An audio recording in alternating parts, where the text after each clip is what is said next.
ஸ்டாலின் சுதந்திர போராட்ட தியாகி அவரு. செக்கிழுத்த செம்மலா ஐயா உதயநிதி ஸ்டாலின் அவர்களே பாலியல் குற்றங்கள் அவ்வளவு ஈஸியா கடந்து போறாரு. ஊடகங்களே பார்த்து டக்குன்னு பொய் செய்திகள் போடுறாங்கன்றாங்க. ஐயா கடந்த 15 நாள்ல இந்த தமிழ்நாட்டில் நடந்த நிகழ்வுகளை மட்டும் சொல்லிடுறேன் ஐயா. சிந்திச்சு பாருங்க. 2 வயசு குழந்தைக்கு பாலியல் துன்புறுத்தல் தமிழ்நாட்டில் நடந்திருக்கு. செஞ்சது திமுக நிர்வாகி. தெரியுமா உங்களுக்கு? செய்தி பாத்தீங்களாண்ணே? அதுவும் தவறான? சரிங்கண்ணா. விமான பணிப்பெண்ணிடம் அத்துமீறி இருக்கிறாரு திமுக உறுப்பினர் ஒருத்தர். தெரியுமா உங்களுக்கு?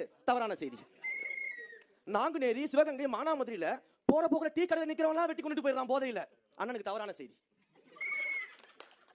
காவல்துறை விசாரணைக்கு கூட்டு போயிட்டு விசாரணை கூட்டு போனா காவல் நிலையத்தில் வச்சு கொலை செஞ்சிடறாங்க. காவல்துறை கொலைகள் நடந்து கொண்டிருக்குது. அண்ணனுக்கு அது பொய் செய்தி, புரட்டு செய்தி. அந்த 26 குடும்பத்தையும் நாங்கள் மேடையில் ஏற்றி போராடணும். ஐயா ஸ்டாலின் அவர்களுக்கு அந்த 26 குடும்பம் எங்க இருக்குன்னு தெரியாது. அவருக்கு அது பொய் செய்தி. தெரியலனா பொய் செய்தின்னு சொல்லிடுறது.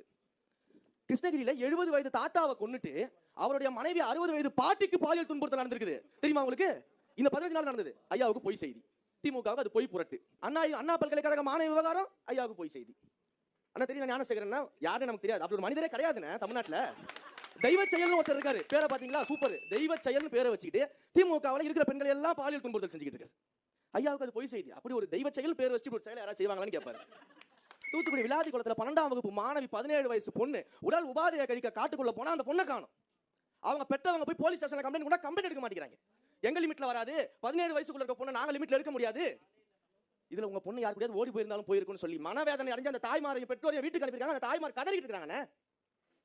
எங்கனா போனார் முதலமைச்சர் அவர்கள்? ஏன் பேசல? அவர் நடவடிக்கை எடுத்திருந்தா தமிழ்நாட்டில் நடந்திருக்குமா? இந்த 15 நாள் நடந்தது அத்தனையும்.